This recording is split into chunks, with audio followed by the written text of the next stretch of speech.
భగవతే వాసుదేవాయ. ఓం నమో భగవతే వాసుదేవాయ. కొబ్బరికాయ కొట్టాలన్నా? అయ్యా ఇప్పుడు వద్దు, మనం అవతారం వచ్చినప్పుడు కొట్టిస్తాం. ఎందుకంటే ఇది కపిల మహర్షి అవతారమే కదా, కపిల కొట్టండి. 22 ఉన్నాయి మరి అలా కొట్టాలంటే. మనం మామూలు ముఖ్య అవతారాలు అనుకున్నాము, వర అవతారానికి, నరసింహ అవతారానికి, వాటికి కొడదాం అనుకున్నాం. సరే ఉంటే కొట్టండి ఒకటి. స్వయంభువ మను యొక్క చరిత్రంతా కూడా చెప్తున్నాడమ్మా. ఆయన యొక్క పుత్రికల వర్ణన ఈరోజు దక్ష యజ్ఞాన్ని చేసి మనం పరిసమాప్తం చేద్దాం. తర్వాత ఋతు మహారాజు చరిత్ర, ప్రియవ్రతోపాఖ్యానం మధ్యాహ్నం చెప్పుకుందాం. రఘుగణ మహారాజు. ఓకే. స్వయంభువ మనువు అనేటువంటి ఆయన మొట్టమొదటి మనువు. స్వయంభువ, స్వారోచిష, ఉత్తమ, తామస, రైవత, చాక్షుష, ఇప్పుడున్నది వైవస్వత మనువు. ఇంతకు 6 మనువుల ముందు, 6 మనువుల కాలం అంటే మీ అందరికి ఇప్పుడే చెప్పాను. మనువు, ఒక మనువు కాలం అంటే ఎంత అవుతుంది? 43,20,000 సంవత్సరాలు ఇంటూ 71 ఇంటూ 14 జరిగితే ఒక మనువు మారుతాడు. అలాగా మొట్టమొదటి వాడు స్వయంభువ మనువు. ఆయనకు 3 అమ్మాయిలు పుట్టారు. ఆ 3 పేర్లు ఆకూతి, ప్రసూతి, దేవహూతి అని ఇంతకుముందే మనం చెప్పుకున్నాం. వాళ్ళల్లో ఆ కర్దమ స్వయంభువ మనువు, ఆయన భార్య పేరు శతరూప.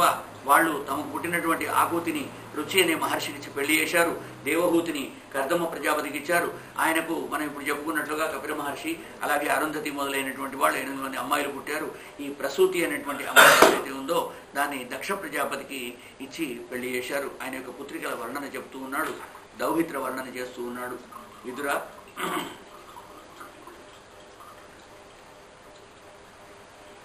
మనోస్తు శతరూపాయాం తిస్రః కన్యాశ్చ జగ్గిరే ఆకూతిర్దేవహూతిశ్చ ప్రసూతిరితి విశ్రుతాః. ఆ రుచి ప్రజాపతికి ఆకూతినిచ్చాడు. ఆకూతి, దేవహూతి, ప్రసూతి అని 3 అమ్మాయిలు కూడా శతరూప ఆ స్వయంభూ మనువుకి వీళ్ళిద్దరు కూడా జన్మించారు. కాబట్టి వాళ్ళలో ఒక్కొక్క ఆమెను ఒక్కొక్కనికి ఇచ్చి రుచి మహర్షికి ఆకూతిని, కర్దమ దేవహూతిని కర్దమ ప్రజాపతికి, ప్రసూతిని దక్ష ప్రజాపతికి. వీళ్ళందరూ కూడా 14 మంది ప్రజాపతుల్లో కొందరన్నమాట. ప్రజాపతి అంటే బ్రహ్మ మానస పుత్రులే, వాళ్ళు బ్రహ్మగారి కొడుకుతో సమానం. అలాంటి వాళ్ళకి ఇచ్చి పెళ్లి చేశాడు. ఇక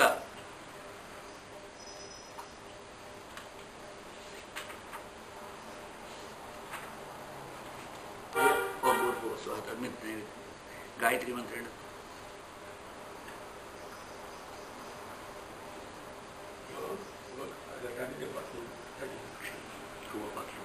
మధ్యాహ్నం ధ్రువోపాఖ్యానం చెప్పుకున్నాం. ఇవాళ దక్ష యజ్ఞం జరుగుతుంది మొదట. అది అయిన తర్వాత ధ్రువోపాఖ్యానం, ప్రియవ్రతోపాఖ్యానం సాయంత్రం వస్తాయి. ఇప్పుడు దక్ష యజ్ఞం చేస్తున్నాడు. దక్షుడికి మీ అందరికీ తెలుసు, దక్ష ప్రజాపతి 3వ అల్లుడు స్వయంభవ మనువుకి. ఆయన భార్య పేరు, దక్ష ప్రజాపతి భార్య పేరు ప్రసూతి. ఇక ప్రియవ్రత ఉత్తానపాదుడు అని 2 కొడుకులు కూడా ఉన్నారు. స్వయంభవ మనువుకి 3 అమ్మాయిలు 2 అబ్బాయిలండి.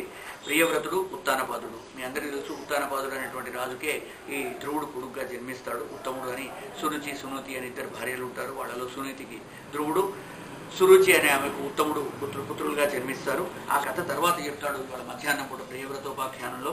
ఇవాళ కర్దమ ప్రజాపతి కథ అయిన తర్వాత ప్రసూతికి, దక్షుడికి కలిగిన సంతానాన్ని గురించి చెప్తున్నాడు. ఈ దక్ష ప్రజాపతికి మనం మొన్న చెప్పుకున్నట్లుగా 60,000 మంది పుత్రులు కలిగారట. ఆ 60,000 మంది పుత్రుల్ని కూడా తీసుకెళ్లి నారద మహర్షి సన్యాసులను చేసేసాడు. అందరూ కూడా ఓం నమో నారాయణ. ఆయన ప్రహ్లాదుని కూడా భగవద్భక్తిలోకి దించి ఏ విధంగా జపం చేయాలో అని చెప్పాడు. ధ్రువుణ్ణి కూడా తీసుకుపోయి ఓం నమో నారాయణ మంత్రం చెప్పింది నారద మహర్షి. ఆయన అందరిని తీసుకువచ్చి నా వేరే బ్రహ్మచారులుగానే ఉండాలని చెప్పి తలచేటువంటి మహానుభావుడు. ఆయన పాపం ఏం చేశాడు, ఈ దక్ష ప్రజాపతికి మొదటి పుట్టినటువంటి 60,000 మందిని కూడా తీసుకుపోయి సన్యాసులను చేసి బ్రహ్మచారులుగా ఉంచేసరికి దక్ష ప్రజాపతి మళ్ళీ 1000 మంది పుత్రులు అన్నాడు. 61,000 పుత్రులు. ఆ 1000 మందిని కూడా మళ్ళీ మారుద్దామని వచ్చేసరికి కోపించినటువంటి దక్ష ప్రజాపతి, నువ్వేమిరా, నువ్వు బ్రహ్మచారి అయితే నాకు వంశం ముందరికి నడవదా, నువ్వు ఉన్నాళ్ళందరినీ బ్రహ్మచారులను చేస్తున్నావు అని చెప్పేసి వాడు చేసేసరికి ఆ నారదుడిని శపించాడు. అయ్యా, నువ్వు వెళ్ళి బ్రహ్మచారిగా నువ్వు దేశాలని తిరుగుతుండు, నువ్వు దేశ సంచారం చేస్తావని చెప్పి తిడతాడు. అలాంటి వాడికి వీళ్ళంతా కూడా శ్రద్ధ, మైత్రి, దయ, శాంతి, తుష్టి, పుష్టి, క్రియ, ఉన్నతి, మేధ అనేటువంటి వాళ్ళు, ఇంకా బుద్ధి, తితీక్ష, హ్రీహి అనే మూర్తి అనేటువంటి 13 మంది కన్యకలు ఆయనకు మళ్ళీ తర్వాత ఆడపిల్లలు జన్మించారు. వాళ్ళల్లో అగ్నికి స్వాహాదేవినిచ్చి పెళ్లి చేశాడు. అలాగే వాళ్ళకు పవమానుడు అనేటువంటి శుచి అనేటువంటి కొడుకులు వాళ్ళకు పుట్టారు. స్వధ అనేటువంటి ఆమెను పితృదేవతలకు ఇచ్చి పెళ్లి చేశాడు. ఆమెకు వాళ్ళిద్దరికి కూడా ఇంకా వయున ధారిణి అనేటువంటి ఇద్దరు అమ్మాయిలు జన్మించారు. ఈ సతి అనేటువంటి పిల్ల కూడా ఈయనకు ఈ 13 మందిలో ఒక కూతురు దక్ష ప్రజాపతికి. వాళ్ళందరికీ కూడా వివాహాలు చేస్తూ ఉన్నాడు. ఇక స్వయంభవ మన్వంతరంలో ఈ 12 తుషిత అనే దేవతలందరూ కూడా వ్యవహరించబడుతూ ఉన్నారు. వాళ్ళందరూ కూడా ప్రజాపతులుగానే చెప్తూ ఉన్నాడు. ఇక దేవహూతి కర్దమ ప్రజాపతుల యొక్క వివాహం జరిగిపోయింది.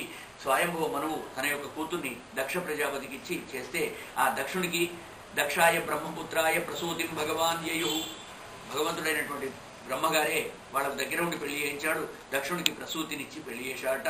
త్రిమూర్తులు వారికి జన్మించారు. ఇక ఆకు ప్రసూతి బ్రహ్మదేవుని కుమారుడైనటువంటి దక్ష ప్రజాపతికి ఇచ్చి పెళ్లి చేశాడు. ఆ దంపతులంతా కూడా సంతానంతో అనేక మందిని పిల్లలను కన్నారని చెప్పి చెప్తున్నాడు. పత్ని మరీ చేస్తూ కళా సుషువే కర్దమాత్మజ, కళ అనేటువంటి ఆమెను కశ్యపునికి, పూర్ణమానుడు అనేటువంటి 2 పుత్రులు వాళ్ళకు కలిగారు. అలాగే అత్రి మహర్షికి ఆయన పత్ని అయినటువంటి అనసూయాదేవిని అత్రి మహర్షికి ఇచ్చాడని చెప్పుకున్నాం. వాళ్ళకి దత్తాత్రేయుడు, దూర్వాసుడు, చంద్రుడు ఈ 3 అంశాలతోటి బ్రహ్మదేవుడు, విష్ణుమూర్తి అలాగే శివుడు 3 కూడా జన్మించారు. కీర్తిమంతులైనటువంటి పుత్రులను వాళ్ళు కలిగారని చెప్పి చెప్తూ ఉన్నాడు. శ్రీ మహావిష్ణువు అంశతోటి దత్తాత్రేయుడు, దుర్వాసుని అంశతోటి పరమశివుడు, చంద్రుని అంశతోటి బ్రహ్మదేవుని అంశతోటి చంద్రుడు కూడా పుట్టాడని చెప్పి ఆ 3 త్రిమూర్తులు కూడా అత్రి అనసూయలకి దత్తాత్రేయుడు జన్మించాడని చెప్పి చెప్తున్నాడు. ఓ విదురా, ఈ సంవాదంలో నీకు ఇంకో విషయాన్ని చెప్తాను. సృష్టి